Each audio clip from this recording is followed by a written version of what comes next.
Evening. If Keir Starmer was a dog, somebody would take him outside and shoot him. I'm not suggesting we should assassinate the Prime Minister, but I'm saying here's a man who is just not up to the job.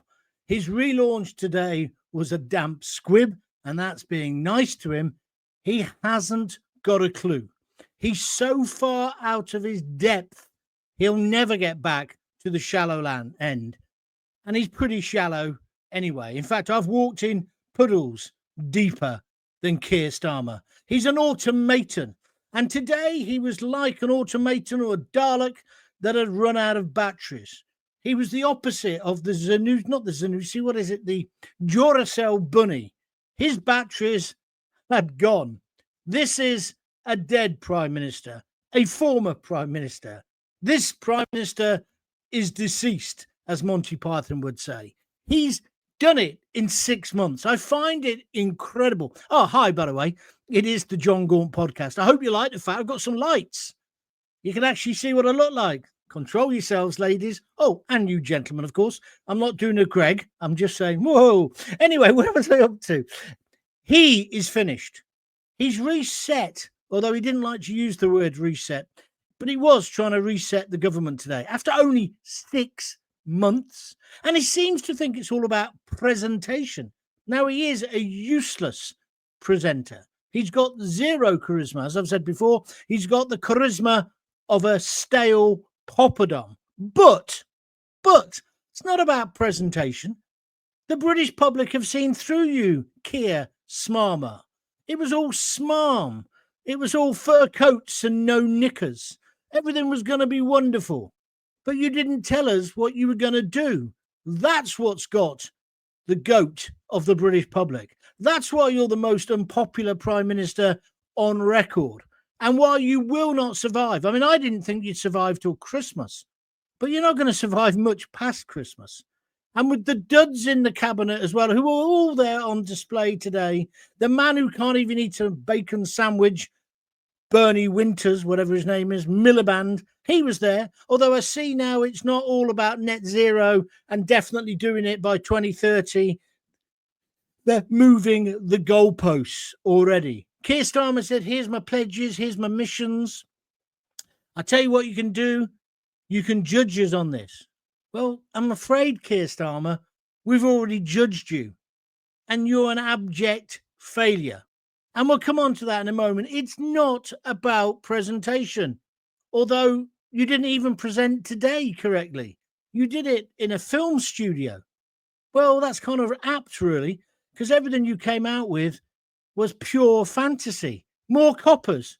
It's now being said by people like Norman Brennan, one of the top kind of guys who comment on the police. He's been told these 3,000 extra officers, or 13,000, well, if you read it carefully, it's 13,000 extra police staff, including community staff and specials. It's not 13,000 new coppers, but he's now saying they're going to be redeployed from elsewhere.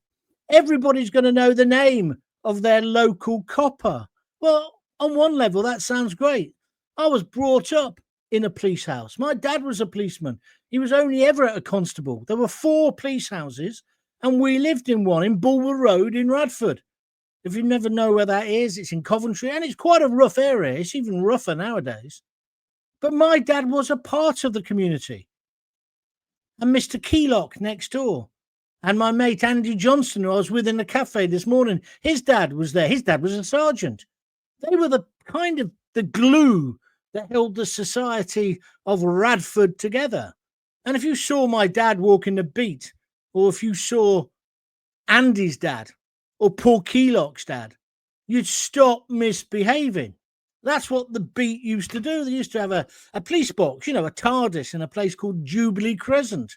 But people knew what my dad was. And of course, my dad would dish out the summary justice. You would get a smack across the chops with his leather gloves on a winter's day. He wasn't going to take any SH1T off you or off anyone. And you know what? I often say we don't want to return to those days, but I think we do.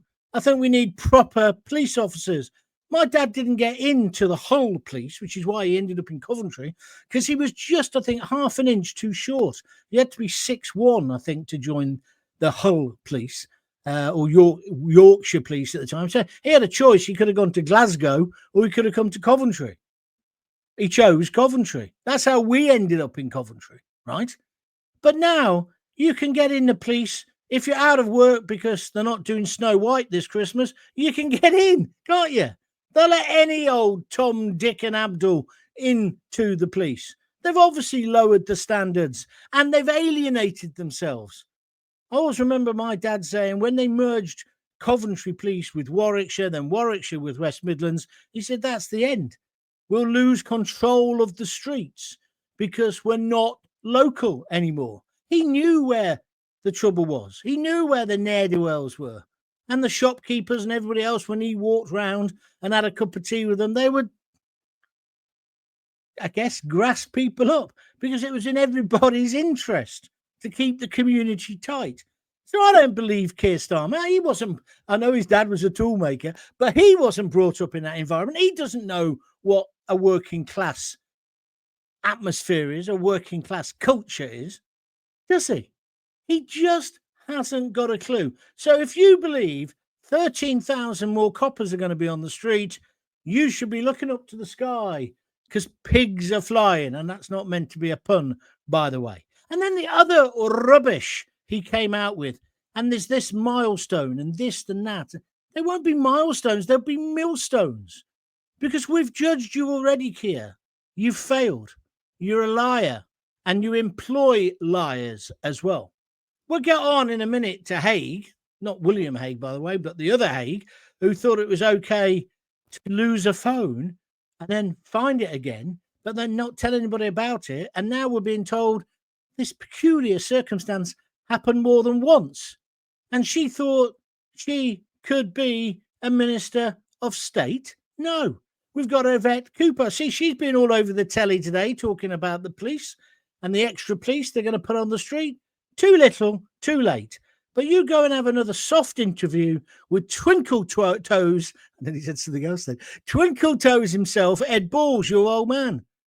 This government, and I'll just need to stress here, I'm not saying the Tories would be better. They'd probably be worse. And for 14 years, they've ripped us off and abused us.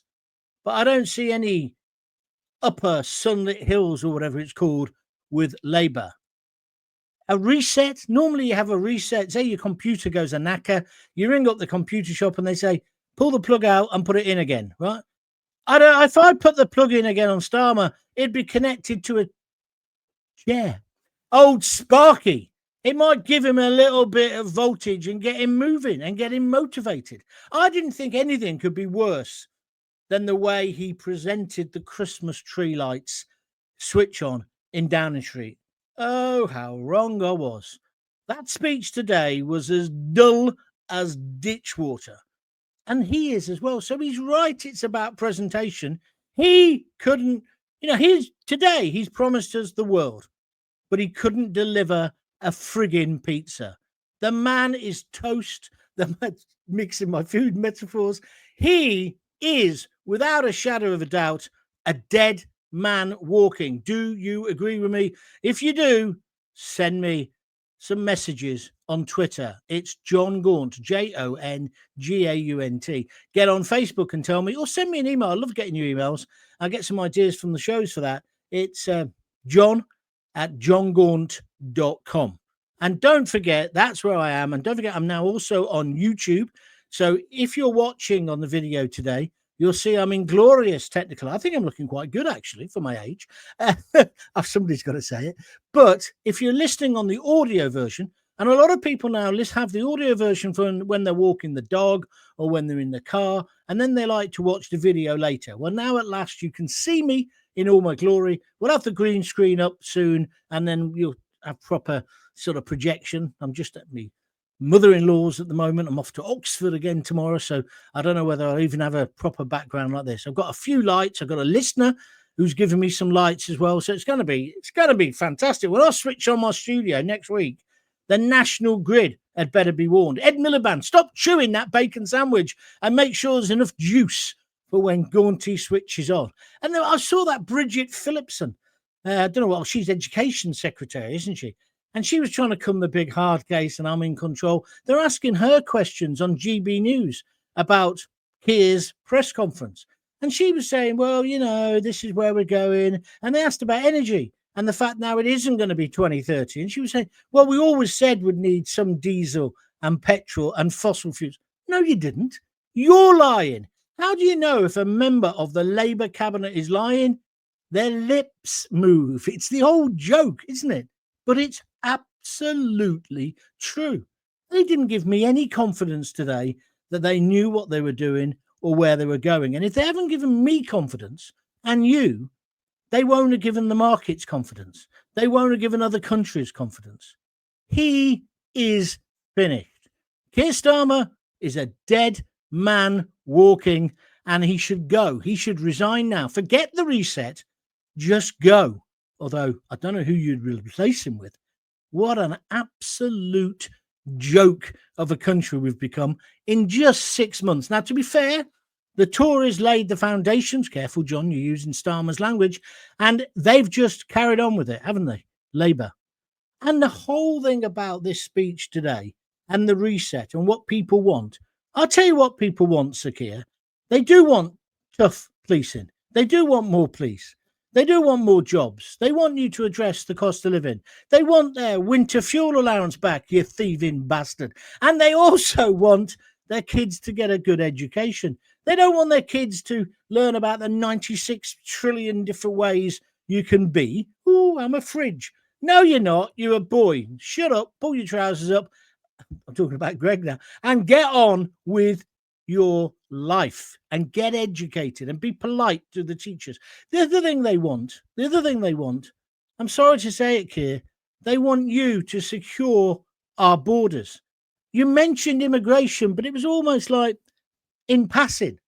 Surely, if you wanted to do something today and say to the British public, you've got me wrong, you should have come on and said, look, I want to apologise about the winter fuel allowance and stealing that money from 10 million of the most vulnerable people in the country. I was wrong. I've been thinking about it and we're going to adjust it. Then you should have said the farmers. I'm wrong about farming and I think farmers should be able to keep their inheritance because they're not cash rich. They might be land rich, but they're not cash rich. He could also say, and by the way, we're not having twats putting stuff in our milk so that cows don't fart that might give us cancer. He could be listening to the public. But the one big subject that he has to listen to the public about is immigration. It's completely and utterly out of control. Let me tell you about what's happening in my neighbourhood, in Coventry and in Warwick. I was disgusted. I had a listener, my fan, sent me a thing and said, what do you think about the refugee asylum hotel in Warwick? I said, which one? Because I didn't know where he was talking about. I looked it up on the internet. This hotel, very nice hotel, sort of 4-star, 3-star, that kind of a place. I looked it up. It's about 120 something quid if you want to stay there. However, and I'll tell you where it is, you know, the Longbridge roundabout on the M40, near the M40, it's there. It used to be a Marriott and they changed the name to, it'll come back to me, another name, right? Now you wouldn't know what it was called. Why?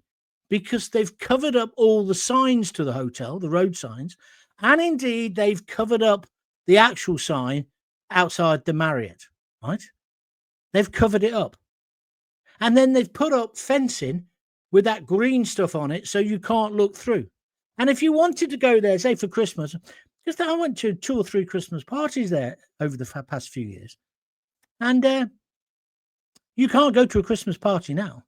You can't book a room there now, even if you wanted a room to go to the castle or, you know, see the fireworks or late night shopping in Warwick. That'll be a thrill. You can't do any of those things. Why?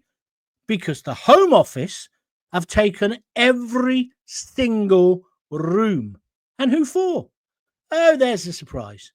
355, count them, 355 single men, asylum seekers, economic refugees, economic migrants, illegals, whatever you want to call them, are going into that hotel.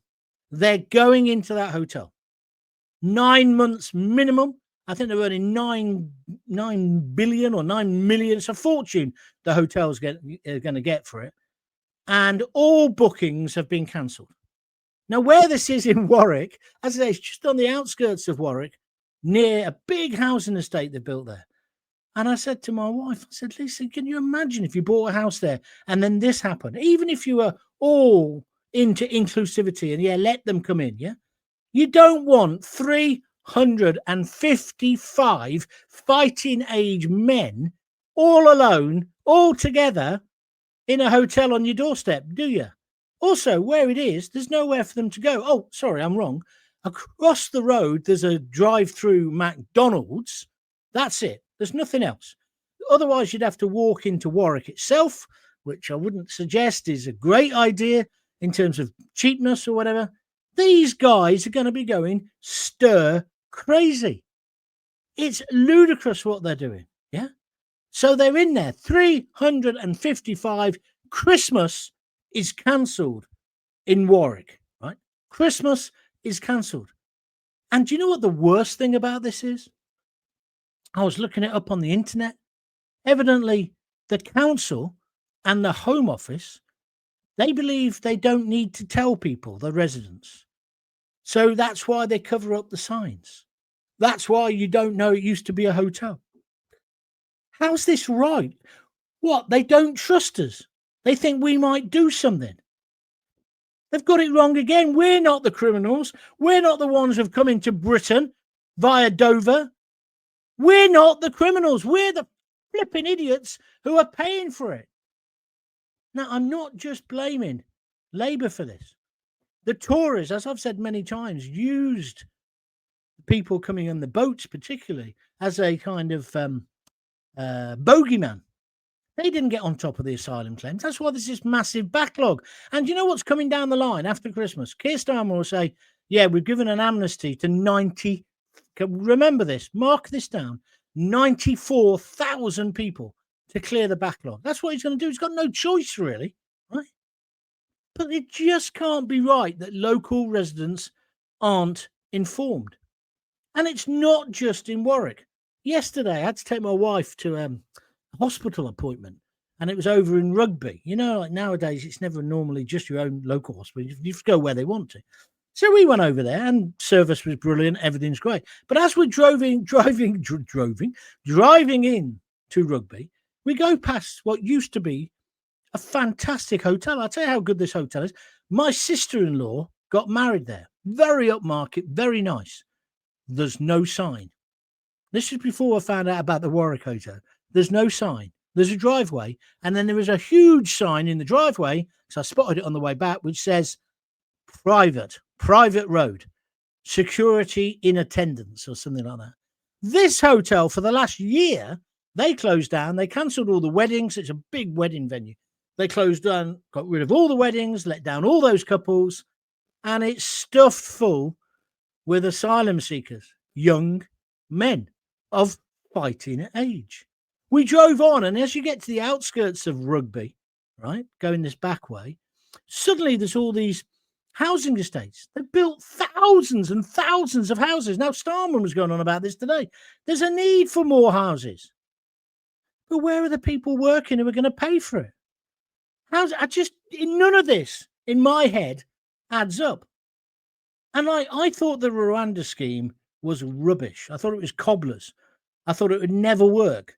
However, it did seem to have some effect as a deterrent. And other countries now are thinking of doing similar things. Italy and Spain and France. And I looked at Italy and Spain today and France. They put people up in hotels as well. So this is a problem that needs solving. When I was thinking about England, and I was thinking about when we were kids and the whole atlas was pink, which of course we're not immensely proud of, but, you know, we can take the brickbats for it and the bouquets.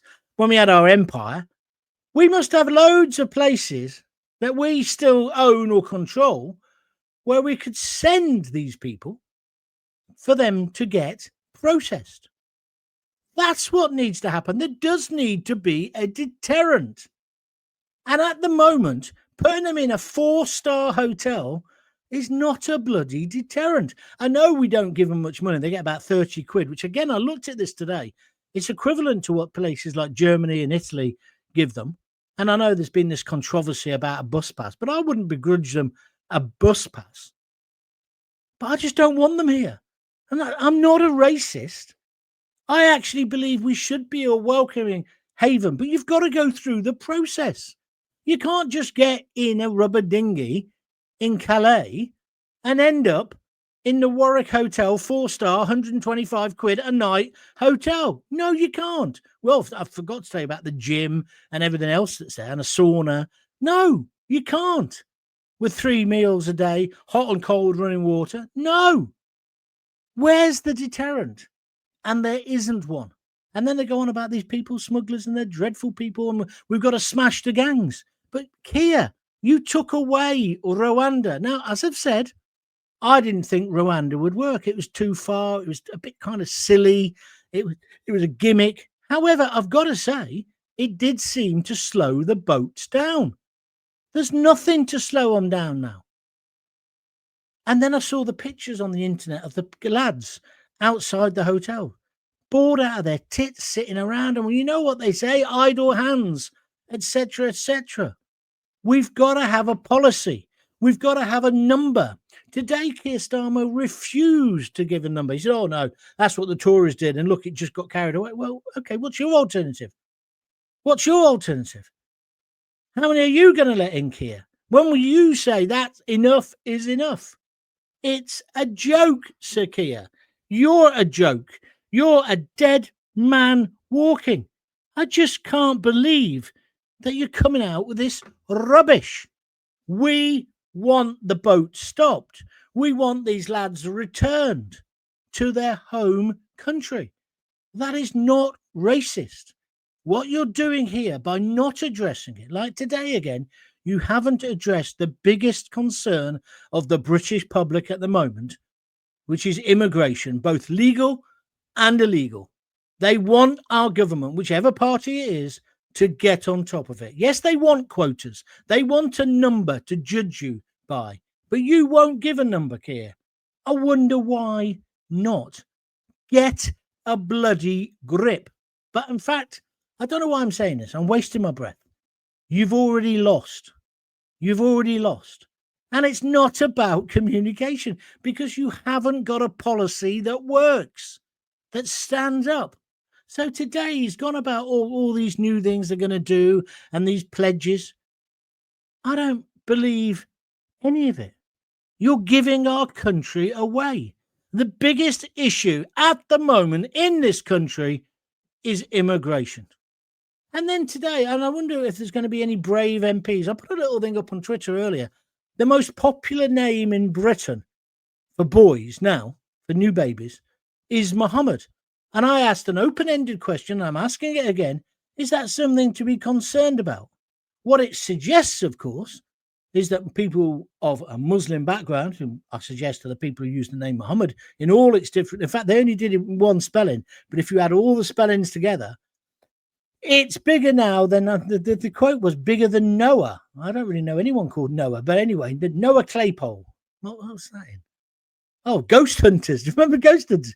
But I don't know people who are called Noah, so I thought that's a bit an odd thing to compare it to. I suppose it's because it's religious, but I think there should be a concern that it's now the most popular name. It's the religion that is growing. We had an MP. You mentioned this, Keir.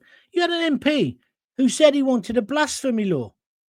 If people take holy books the wrong way. Well, we didn't give a shit about Dave Allen doing that, did we? We all thought it was funny. Even my Catholic mates thought it was hilarious. Even my Catholic mates' mums thought he was funny.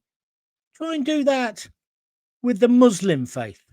Try and do that. So what this Muslim MP was saying was he wanted a blasphemy law for the Muslim religion. Well, they've almost got it because we've got 2-tier police and a 2-tier justice system. Look at the way the riots were handled compared to the 2 yobbos. Well, they look like yobbos to me. Maybe they're not.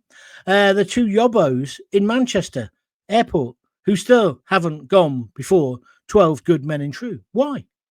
Is that two-tier justice? Is that two-tier society? What is it? And why do we need to have a kind of blasphemy law for the Quran? I think the Bible is rubbish. Absolute rubbish, because I'm not a Christian. I was brought up one. And no doubt I'll get a thunderbolt in a moment and get struck dead. But there we are. I'll take that risk. But if you want to believe in the Bible, that's up to you. As Johnny Rotten said, Bible's full of libels or whatever it was. You get on with your religion. I haven't got a problem. But I've got the same feeling towards the Quran. I remember years ago, I think I was in BBC London. Some bloke said, "Oh, John, I just think you're a bit he was a Muslim himself. And he was a lovely guy. But he said, I think you're just a bit misguided and a bit ill-educated. I said, "Oh, yeah, what's that?" "Because you're always slagging off the Quran. Have you ever read it?" I said, "No." He said, "Well, I've bought you a copy. I've dropped it off at reception." I said, "Yeah." He said, "Will you read it now?" I said, "No." "Why not?" Because I don't need to be educated in that. I'm not interested. I know Tommy Robinson can quote bits. I don't want to quote bits from it. I don't want to fill my brain with fairy tales. That's why I don't know anything about the Jewish book or the Bible, really. I know the bits in the Bible that we got rammed down our throats when we were kids. But if you want to be a Muslim, a Jew, or whatever, get on with it. But don't bring it into civil discourse. And please don't think we're going to have a blasphemy law by the back door for Muslims. Although Sir Keir, when he answered that question in Parliament, he hedged his bets. Why? Well, because several MPs lost their seats to Muslim activists. And Jess Phillips, for example, in Birmingham, she nearly lost because a Muslim stood up against her. I don't want sectarianism, religious sectarianism, to come into play in England. Do you? No.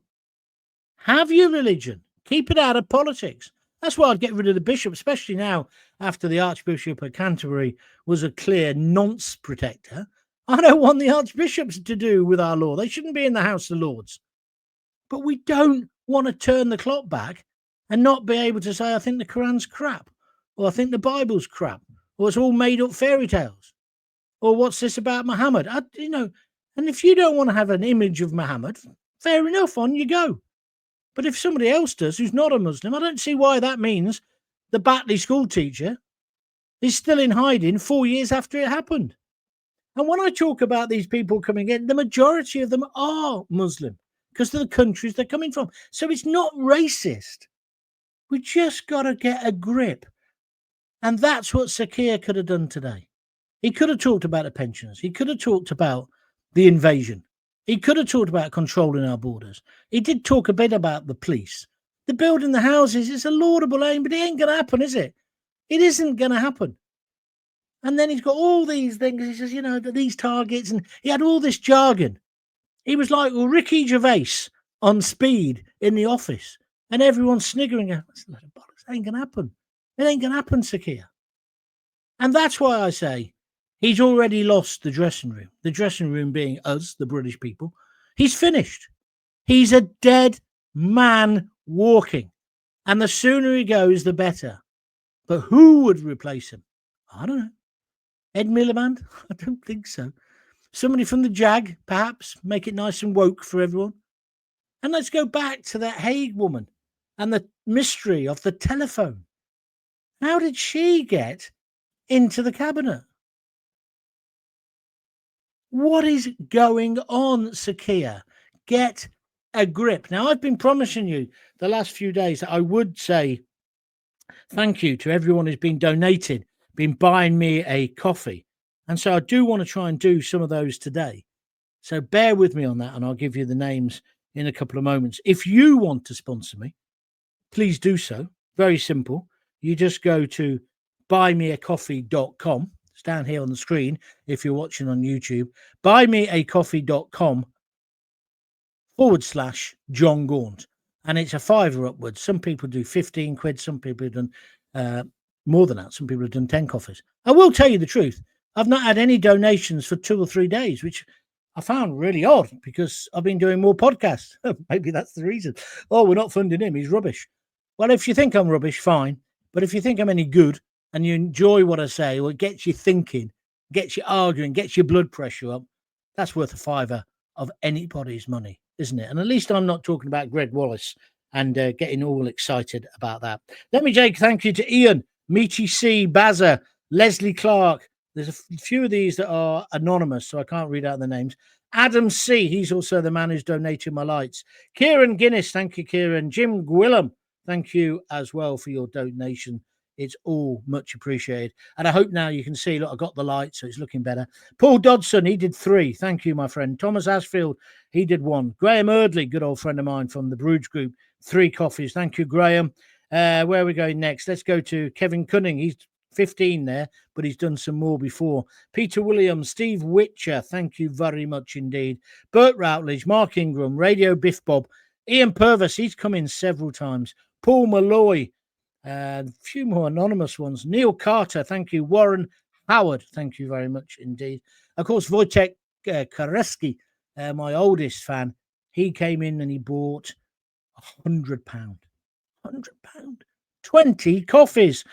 Stuart Johnson, Grant, Heather Davidson, she's a wonderful woman, does a lot for culture and community in Coventry. She's come in twice at 15. Thank you. Andy George, Annie O'Sullivan, and Greg. That's all I can read out for now. I will read out more next time. And now that I've got my ticker tape, if you're not watching on YouTube, you're missing out. I'll get my ticker tape going and I will input all the names over the weekend so you can see your name on the screen as well. I just want to say thank you. I'm back. And I'm feeling great, and especially now I can see myself on screen. This will only get better. I've got some more lights coming, got my green screen going up, and I've told you I'm hoping to move to a studio after Christmas, and then that will open the floodgates. Then we'll be doing interviews, then with people all around the globe. We will also be doing live shows on YouTube. So you need to get on YouTube now and subscribe. It's free. It's John Gaunt TV. Just look for John Gaunt TV and there's a subscribe button on all of the videos. Press that and you'll be subscribed and you won't miss a thing. It's great to be back. And I'm feeling, I was listening to those idiots talking about unemployment and these right wingers saying, oh, you know, that can't be a reason, you know, being depressed. And I used to be like that. But the truth is when you have had long-term illness and you lose your confidence, I got over the physical thing much quicker than I got over the confidence thing. In fact, I was out with one of my best mates, my oldest mates last night, Dave. And he said, why haven't you spoken to somebody, this other person we know, and asked him to help you fund the podcast? He said, what, are you scared of being rejected? How old are you, Gaunty? And he had a right pop at me. And he was right. But I am, because my confidence has gone.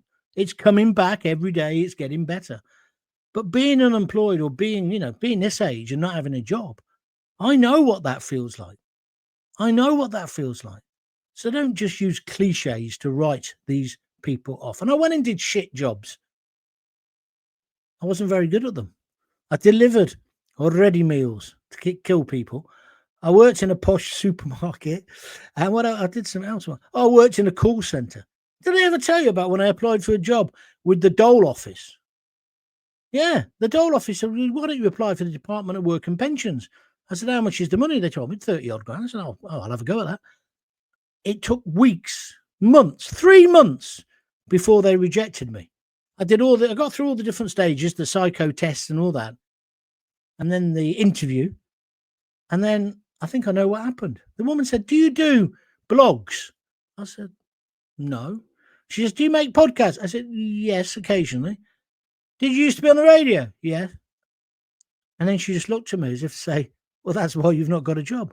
They didn't want to give me a job because they think I'm a right-wing nutter. They'd give a left-wing nutter a job, but not me. I'm pretty sure that's what it is. I was well overqualified. I quite fancied working at the DWP, helping people get work. I think I'd be quite good at that. But I didn't get it.